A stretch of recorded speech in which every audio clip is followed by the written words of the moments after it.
সদৌ অসম জিলা প্ৰশাসন কৰ্মচাৰী সন্থা তথা সদৌ অসম NPS গভ এমপ্লয় এছ'চিয়েশ্যনৰ অধীনত আমি শিৱসাগৰ জিলা আয়ুক্ত কাৰ্যালয়ৰ সকলো বিষয়া কৰ্মচাৰীৰ লগতে আমি প্ৰতিবাদ সাব্যস্ত কৰিছোঁ। যেহেতু আপোনালোকে অৱগত যে অসমৰ প্ৰতিখন জিলা মহকুমাৰ পৰা আদি কৰি প্ৰতিটো চৰকাৰী অনুষ্ঠানৰ কৰ্মচাৰীসকলে যি 2004 চনৰ পিছত যিসকল কৰ্মচাৰী কৰ্মত যোগদান কৰিছিলে, সেই কৰ্মচাৰী যোগদান কৰাৰ পিছত আমাক এটা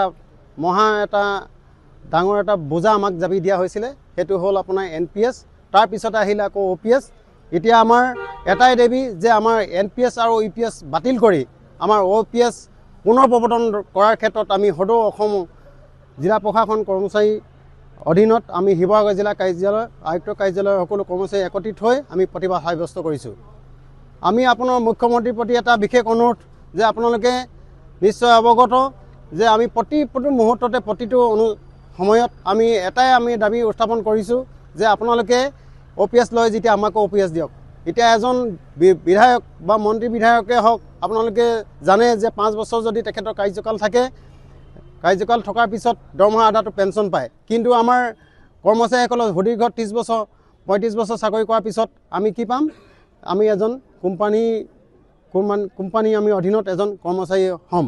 আমি চৰকাৰী কৰ্মচাৰী এজন অৱসৰপ্ৰাপ্ত কৰ্মচাৰী আমি নহওঁ। সেয়ে আমি দাবী জনাইছোঁ যে আমাক OPSটো প্ৰৱৰ্তন কৰক, পুনৰ বাহাল ৰাখক OPSটো।